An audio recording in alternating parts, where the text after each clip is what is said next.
Oke, tahapan selanjutnya setelah pasien dilatih duduk, maka pasien berlatih menahan posisi badan biar tidak jatuh, kondisinya duduk.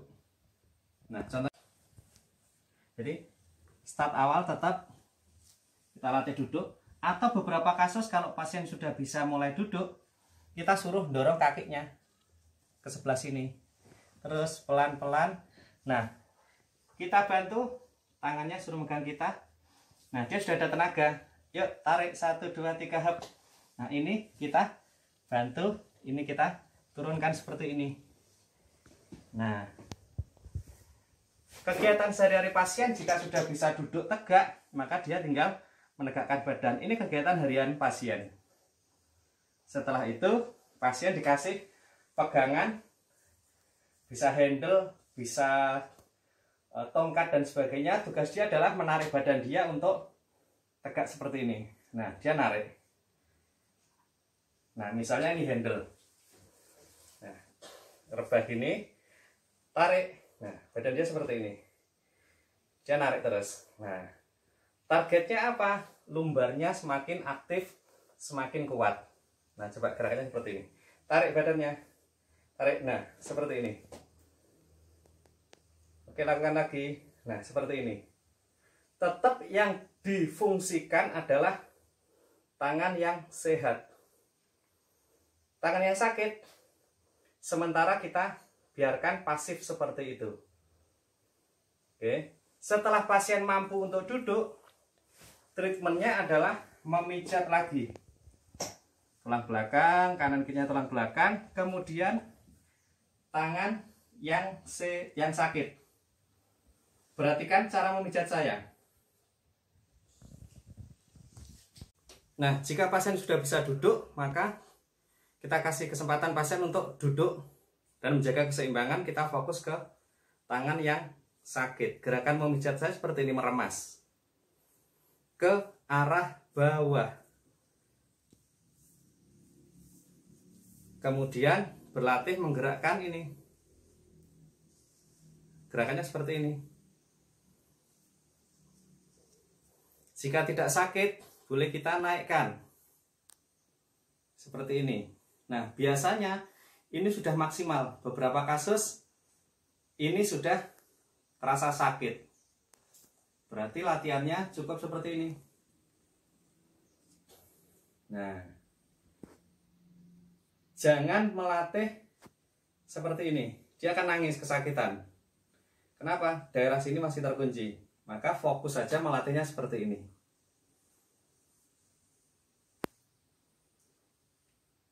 Oke, inilah yang kita lakukan berulang-ulang, dirangkai dengan gerakan yang awal-awal tadi. Nah, tahapan selanjutnya adalah melatih pasien untuk berdiri. Oke, asumsinya pasien sudah bisa duduk, menjaga badan tanpa terjatuh. Nah, teknik berdiri seperti ini. Ini yang sakit kita tata, yang sehat ngikuti. Nah, idealnya ketinggian dipan itu sekitar 55 atau 60 cm. Tapi yang sekarang terjadi adalah dipan sekitar 40 cm. Efeknya apa? Pasien akan sulit untuk latihan berdiri karena sudutnya terlalu mepet. Jadi sudut 90 derajat itu berat untuk latihan berdiri. Apa yang bisa kita lakukan? Menaikkan dipan. Nah, karena kita ketemu dipan seperti ini, kita usahakan untuk tetap latihan berdiri. Oke, pasien sudah bisa berdiri dengan seimbang. Nah, tahapan selanjutnya adalah melatih untuk berdiri. Ini tangan yang sehat kita manfaatkan untuk merangkul kita. Posisi kaki kita sebelah kiri berada di sebelah sini.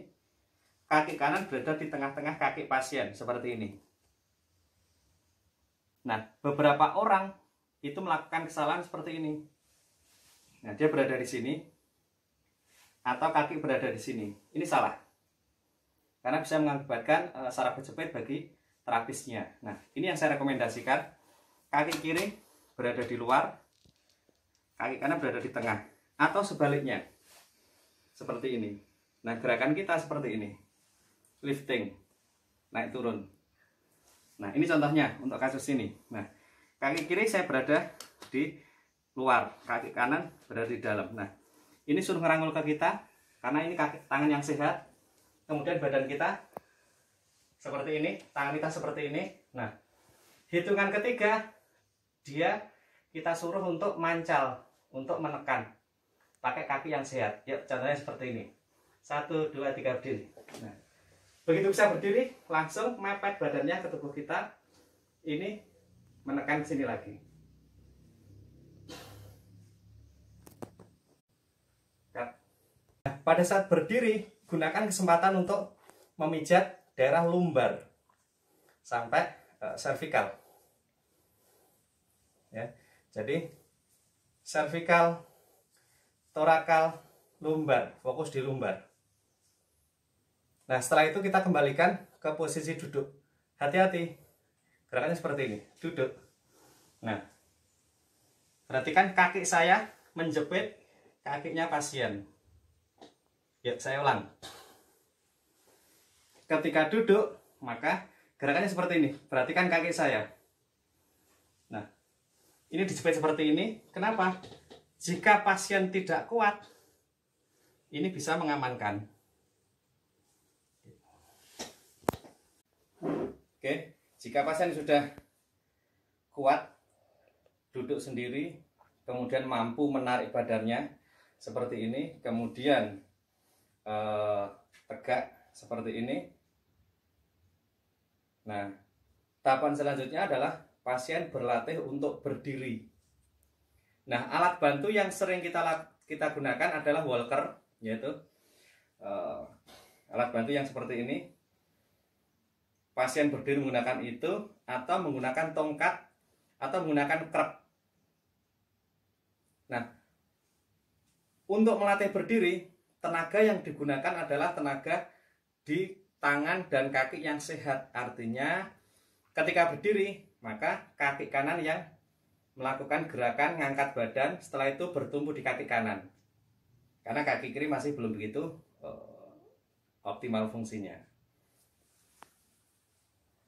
Nah, hari ini saya menggunakan alat bantu kayu. Nah, kayu digunakan sebagai alat bantu untuk melatih berdiri. Nah, biasanya di tempat-tempat terapi itu ada tongkat yang kaki 1, kaki 3, atau kaki 4.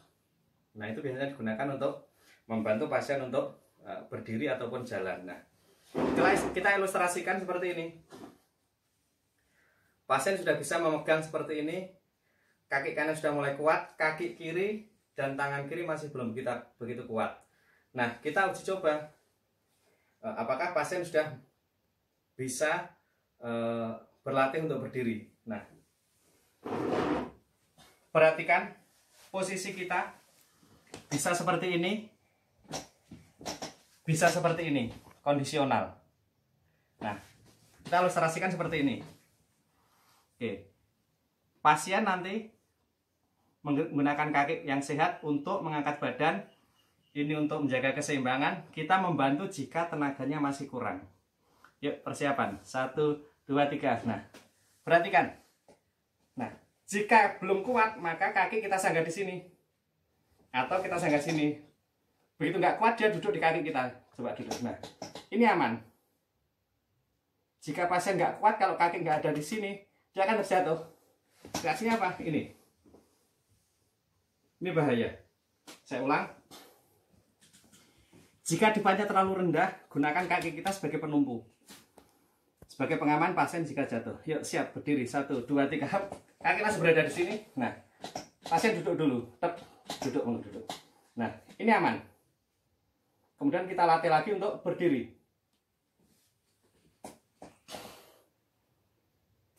Badan pasien berada di kaki kanan, tumpunya di sini, bukan berada di tengah-tengah.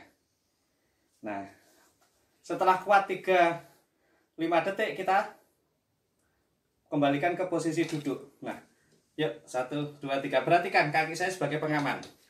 Nah, oke. Setelah itu kita turunkan lagi.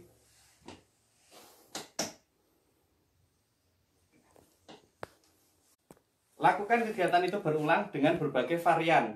Misalnya menggunakan kursi, menggunakan meja, menggunakan handle pintu, dan sebagainya.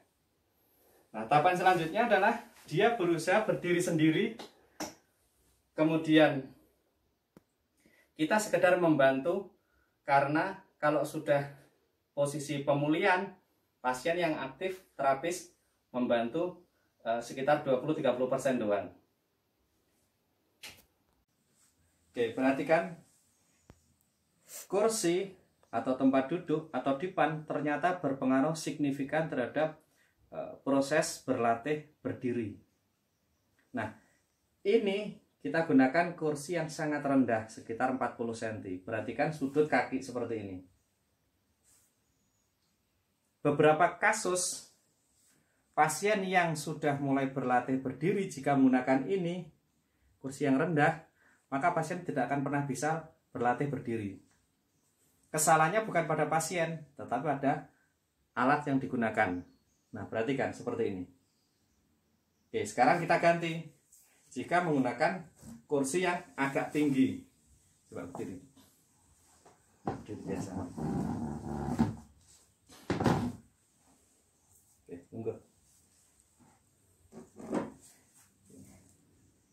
Nyala terus.